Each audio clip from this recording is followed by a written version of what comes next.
Hello. You say you want 500 of these babies here for your store, your music store. I don't know if I can make 500 of them. I'm not in the manufacturing business. I'll tell you what. I'll tell you how to make one. How's that? Yeah. All right. Well, you get your people to contact my people, and they'll do lunch. How's that? Okay. All right. All right. Since I did this video of this drum attachment thing that I got here that enables me to play, you know, like that kind of thing, you know. I've been getting lots of people emailing me, asking me how to do it or make me one, all that stuff. I don't have time to do that. So, but what I will do is I'll tell you how to make one. So the first stage is getting this part together, and then I'll tell you how to amplify the thing and all that. So let me put this down. I don't want to stand up too high there. I'm in my underwear here. We're in the middle of a heat wave in Toronto, so hope you didn't see my bum. Anyway, so here's the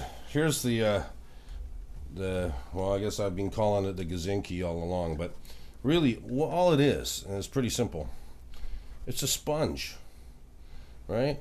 Now you buy these sponges here. You get 6 of them at the hardware store for $1. They come in all sorts of pretty little colors.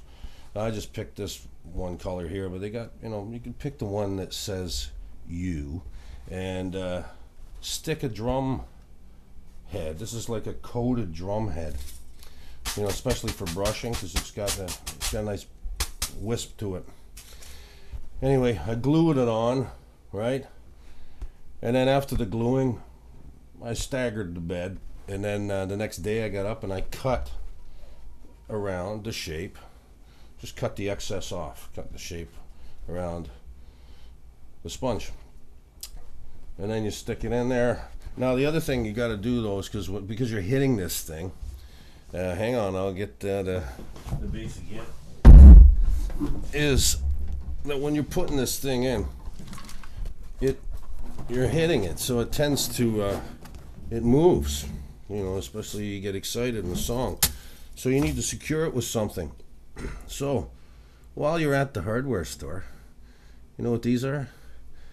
They look like flying saucers on the screen here, but it's actually just a shower suction cup thing. So what you'll do is you'll wet it, and you'll stick it underneath the drum attachment here. Let me see. Right? And what you'll do is you'll get it nice and snug, and then the little wire part, you turn it in to the sponge. And that holds it.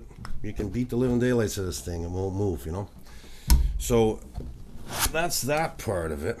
The other part is amplifying it, because you stand all night there with a microphone on a stand. It's kind of in the way of the brush, and that it's a drag.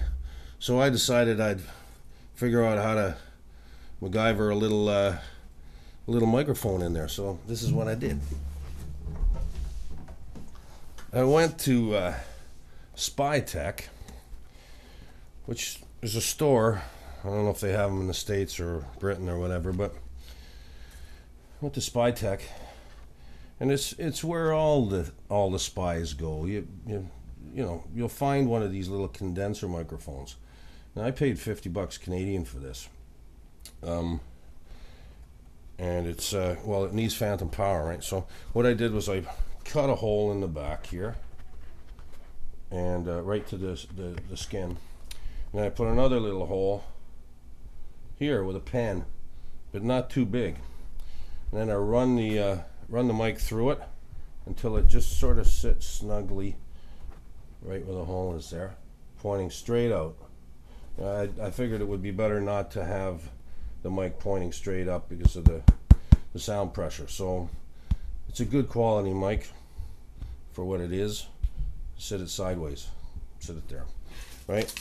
Then you run it into this thing here I found for $10 in a bargain bin at Long McQuaid's music store, and it looks just like it's a battery power supply. It's called a B9, but it has a volume control on it and a balance. You can plug two things into it actually, but this sends the phantom power to the microphone. Now if you wanted to, you could use any mic that you like, but I chose a condenser mic because it's got a better top end to it. So anyway, and sax players would have used this, you know, this kind of setup, and you know, so you can find something similar. But this one here I got, it was made by AKG, and it's a B9 battery power supply. They probably sold for about $150 brand new, but I'm sure that you can find them just about anywhere. This hooks on the bottom where the tailpiece is, and it allows me to send whatever amount of volume that I want to the PA when I'm at a festival or whatever. And you can get the nice perfect balance between the sound of the bass and also the drum attachment. So it's a handy thing. Plus, when you're not using it, because you're not going to want to use this thing all night long.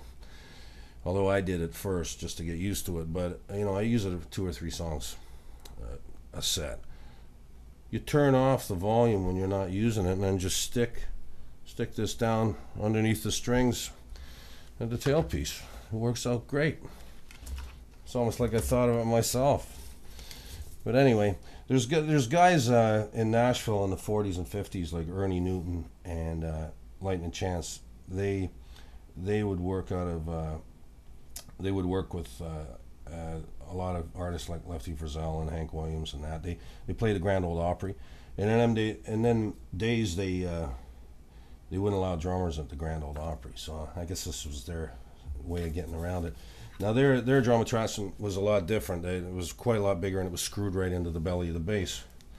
So the reason why I came up with this one is it's totally removable. It's pretty fast in and out. It's got the volume and everything. So that's my little addition to this whole thing. Okay, well I guess that's it. If I thought of anything that I've missed, too bad. Okay, see ya.